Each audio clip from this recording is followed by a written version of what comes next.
తెలిసితే మోక్షము తెలియకున్న బంధము. My dear friends, Proddatur నుంచి విజయభాస్కర్ గారు ఒక ప్రశ్న అడుగుతున్నారు.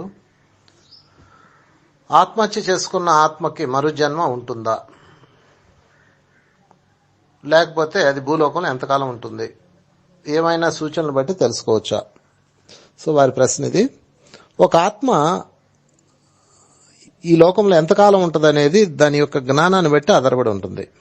మీరు ఒక తరగతి ఎంత తొందరగా పాస్ అవుతారన్నది మీ యొక్క జ్ఞానాన్ని బట్టి ఆధారపడి ఉంటుంది, మీ యొక్క చదువుని బట్టి ఆధారపడి ఉంటుంది. 10వ తరగతి అందరూ ఒకసారి పాస్ అవ్వరు కదా, ఫెయిల్ అవుతుంటారు. సో అలాగే ఆత్మ యొక్క స్థితిని బట్టి ఆత్మ ఉంటుంది. శైశవాత్మలో బాల్యాత్మలో ఆ స్థితిలో ఉన్న వాళ్ళనైతే పైలోక వాసులు వచ్చి తీసుకెళ్తారు. అది కూడా వాళ్ళు అటాచ్మెంట్ లో ఉండి మేము రామంటే వదిలేస్తారు, అంతేగాని బలవంతంగా తీసుకెళ్ళడం అనేది సృష్టిలో లేదు. సో ఆత్మ భూలోకంలో ఎంతకాలం ఉంటుందన్న ప్రశ్నకి ఎవరూ ఆన్సర్ ఇవ్వలేరు. వాళ్ళ యొక్క స్థితి ఎలా ఉంటుందన్న దాన్ని బట్టి దాని ఆన్సర్ ఉంటుంది. కనుక వాళ్ళు డిటాచ్ అయితే, కోరికల నుంచి ఎమోషన్స్ నుంచి డిటాచ్ అయితే, వాళ్ళ మనోమయ కోసం వాళ్ళని విడిచిపెట్టేస్తే, మనసు అన్నది కరిగిపోతే అప్పుడు వాళ్ళ ఆత్మ రిలీజ్ అవుతుంది. అలా కాకుండా కోరికల చిట్టాతో వాళ్ళు ఉండిపోయారు అనుకోండి, ఇంటి మీద వ్యామోహంతో చచ్చారనుకోండి, వాళ్ళు ఏమవుతారండి, ఆ ఇంటి చుట్టూతో తిరుగుతుంటారు. అది కేవలం వాళ్ళ యొక్క మనోమయ కోసం, అది ఏం చేయలేదు ఎవరిని, కనుక అది నరకం అనిపిస్తుంటుంది అనమాట. అలాగే 1000 సంవత్సరాలు ఉండిపోయిన ఆత్మలు కూడా భూలోకంలో ఉన్నాయి. వాళ్ళని ఏమంటారంటే ఎర్త్ బౌండెడ్ సోల్స్ అంటారు. అంటే విముక్తం కాని ఆత్మలు, భూమి మీద బంధింపబడ్డ ఆత్మలు. ఎవరి చేత? వాటి యొక్క అజ్ఞానం చేత. ఎవరు ఎవరిని బంధించరు. ఇక రెండోది, ఆత్మహత్య చేసుకున్న వాళ్ళ ఆత్మ ఎంతకాలం ఉంటుంది? ఎవరికైనా ఇదే వర్తిస్తుంది. ఆత్మహత్య చేసుకునే వాళ్ళు ఎక్కువ కాలం ఉంటారు భూలోకంలో. కారణం ఏంటంటే, అసలు ఆత్మహత్య ఎందుకు చేసుకుంటారు? వైరాగ్యంతో ఎవరు ఆత్మహత్య చేసుకోరు. ఏదన్నా దొరకలేదనో, తమ కోరిక నెరవేరలేదనో, లేకపోతే జీవితం పట్ల దాన్ని ఏమంటారంటే వాళ్ళ కోరుకున్నది సాధించుకోలేకపోయినప్పుడు ఇవన్నీ ఆత్మహత్యకు ప్రేరేపిస్తాయి. ఓడిపోయిన వాళ్ళు ఆత్మహత్య చేసుకుంటారు. ఆనందంలో ఉన్నవాడు చేసుకోడు కదా. అంటే వాళ్ళు వైరాగ్యంతో ఆత్మహత్య చేసుకోరు. నాకు తెలిసి చాలా మంది వైరాగ్యంతో ఆత్మహత్య చేసుకునేవాడు జీవితం మీద విరక్తి వచ్చి చేసుకున్నాం అంటారు. కాదు, అది పొందలేకపోయామన్న భావంతో చేసుకుంటారు. కనుక వాళ్ళ లోపల ఏముంది, పొందాలని ఉంది కదా, అందుకని వాళ్ళు ఇక్కడే ఉంటారు.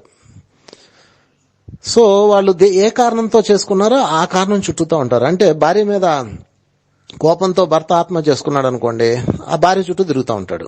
లేదా భర్త మీద కోపంతో భార్య ఆత్మహత్య చేసుకుంది అనుకోండి, గొడవపడి ఇంకా ఆత్మ గొడవ పడుతూనే ఉంటది. సో అది కేసుని బట్టి మనం చెప్పాలి. అంటే వ్యక్తిని బట్టి, వాళ్ళ స్థితిని బట్టి మనం చెప్పాలి. అంతేగాని అందరినీ ఒక పాయింట్లో చెప్పలేం. ఎవరు ఏదైనా కానీ పైనుంచి 2 మాస్టర్లు వస్తారు. ఒక మనిషి మరణించగానే దానికి ఒక విభాగం ఉంటుంది. జీవాత్మ ప్రపంచంలో ఒక విభాగం, ఒక డిపార్ట్మెంట్ ఉంటుంది. మనకు ఎలాగైతే పోలీస్ డిపార్ట్మెంట్ ఉందో, ఎలాగైతే 108 డిపార్ట్మెంట్ ఉందో, అలాగే దానికి ఒక డిపార్ట్మెంట్ ఉంటుంది. వాళ్ళు వస్తారు, వచ్చేసి నీ టైం అయిపోయింది నాన్న, నువ్వు వచ్చేసి అని చెప్పేసి వాళ్ళు పిలుస్తారు. పిలిస్తే వీళ్ళు ఉన్న స్థితి కనుక క్లియర్ గా ఉంటే, దుఃఖంలో ఉండి వాళ్ళు దుఃఖాన్ని రిలీజ్ అయ్యి వెళ్ళిపోతే వాళ్ళు వెళ్ళిపోతారు.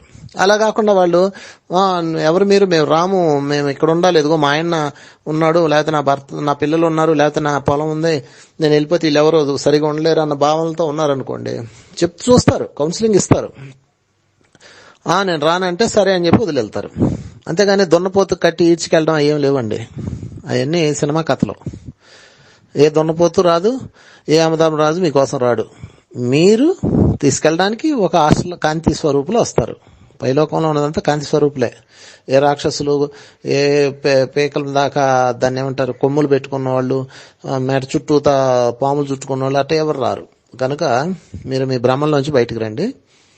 సో మీ యొక్క భావనే మీకు నరకం అవుతుంది. మీ భావన స్వర్గతుల్యంగా ఉంటే మీ మరణం తర్వాత జీవితం స్వర్గంగా ఉంటుంది. మీ భావన నరకతుల్యంగా ఉంటే మీరు నరకం అవుతుంది. అందుకని మీరు చనిపోయేటప్పుడు ఏ స్థితిలో ఉన్నారన్నదే పరిగణలో తీసుకోబడుతుంది. అది ఎప్పుడు చేస్తారో మీరు తెలియదు కాబట్టి ఇప్పటి నుంచే మీరు పూర్తి అవేర్నెస్ తో ఉండాలి. ఇది గుర్తుపెట్టుకోండి. ఓకే. కనుక ఆత్మ యొక్క స్థితి ఎంతకాలం ఉంటుంది అనేది దాని యొక్క స్థితిని బట్టి ఉంటుంది. అది మైండ్లో పెట్టుకోవాలి మీరు. ఇక ఆత్మహత్య అన్నదంటారా, ఆత్మహత్య చేసుకున్న వాళ్ళకి చాలా పనిష్మెంట్ ఉంటుంది. ఎంత పనిష్మెంట్ అంటే చెప్పలేనంత పనిష్మెంట్. వాళ్ళ జీవితం అంతా వాళ్ళకి ఇంకా కొత్త జీవితాన్ని ఇవ్వరు. వాళ్ళని మరలా ఫర్ ఎగ్జాంపుల్ మీకు ఎవరైనా బండి ఇచ్చారండి, వాళ్ళ బండిని మీరు బాగా సొట్టలు పెట్టి యాక్సిడెంట్ చేసి గీతలు పెట్టేసి ఇచ్చారు, మళ్ళీ మీకు ఇస్తారండి బండి? ఎవరు కదా. అలాగే దేహం కూడా, మీకు ఓ దేహం ఇచ్చారు, ఆ దేహాన్ని మీరు చక్కగా వాడుకొని మళ్ళీ తిరిగి ఇచ్చేయాలి. అలా కాకుండా మీరు మీ ఇష్టం వచ్చినట్టు చేస్తే వాళ్ళు ఏం చేస్తారు చెప్పండి? మళ్ళీ ఇస్తారా మీకు దేహాన్ని? పైవాడు మళ్ళీ మీకు దేహం ఇస్తాడా? మీరు బండి ఎలాగైతే ఇవ్వరో వాడు దేహం ఇవ్వడు. నువ్వు దేహాన్ని కరెక్ట్గా వాడుకొని చక్కగా అనుభవాలు పొంది చక్కగా జ్ఞానం పొంది వాడు తిరిగి ఆ దేహాన్ని యాజ్ ఇట్ ఈజ్ గా అప్పచెప్పగలిగితే, యాజ్ ఇట్ ఈజ్ అంటే మీరు వృద్ధాప్యం వస్తుంది, మీ శరీరం మట్టిలో కలిసిపోతుంది అంతే. అలాగా ఒక క్రమశిక్షణ, ఒక సిస్టమేటిక్ వెళ్ళగలిగితే వాడు యాక్సెప్ట్ చేస్తాడు, రెండో జన్మను ప్రసాదిస్తాడు. మొదటి జన్మనే నువ్వు మధ్యలో తుంచేసుకున్నావు, నీకెవరిస్తారండి? అందుకని దయచేసి మై డియర్ ఫ్రెండ్స్ గుర్తుపెట్టుకోండి, ఎలాగైనా చావచ్చు కానీ ఆత్మహత్య చేసుకొని చావకూడదు అని శాస్త్రాలన్నీ చెప్తున్నాయి. అది మహాపాపం అని చెప్తున్నాయి. కనుక ఆత్మహత్య అంటే ఆత్మను చంపడం కాదు, ఆత్మహత్య అంటే ఆత్మ యొక్క ప్రణాళికను చంపేశాం, అందుకని ఆత్మహత్య అంటారు. ఆత్మకు చావులేదు కదా, మరి ఆత్మహత్య ఎందుకు అంటారు? ఆత్మ యొక్క ప్రణాళికను చంపాం మనం. ఓకే, అంటే మీ ఆత్మ పైనుంచి వచ్చేటప్పుడు ఈ ప్రణాళిక వేసుకుని వచ్చింది, ఇన్ని కష్టాలు పడాలి, ఇన్ని బాధలు పడాలి, ఇన్ని సుఖాలు పడాలి అని వచ్చింది. మీరు సడన్ గా మీ బుద్ధితో దాన్ని నరికేశారు, మీ అజ్ఞానంతో నరికేశారు, మీ మనసుతో నరికేశారు. అందుకని ఆత్మహత్య అంటారు దాన్ని. ఆత్మ యొక్క ప్రణాళికను చంపారు మీరు. అది అత్యంత నీచమైంది ఈ సృష్టిలో. కనుక ఆత్మహత్య చేసుకోవాలని అనిపించినప్పుడు మీరు ఒక్కటే ఒక పని చేయండి, వాయిదా ఇవ్వండి. ఇది ఒకటే మార్గం. ఎవరైనా ఆత్మహత్య చేసుకోవాలని ప్రతి మనిషికి తన జీవితంలో 4 సార్లు అనిపిస్తుందంట. మీకు ఎప్పుడన్నా అలా అనిపిస్తే ఒకే ఒక పని చేయండి, ఓకే రేపు చచ్చిపోదాంలే అనుకోండి. కనుక మీ ఆత్మహత్యని వాయిదా ఇవ్వండి, అదొక్కటే మిమ్మల్ని రక్షిస్తుంది.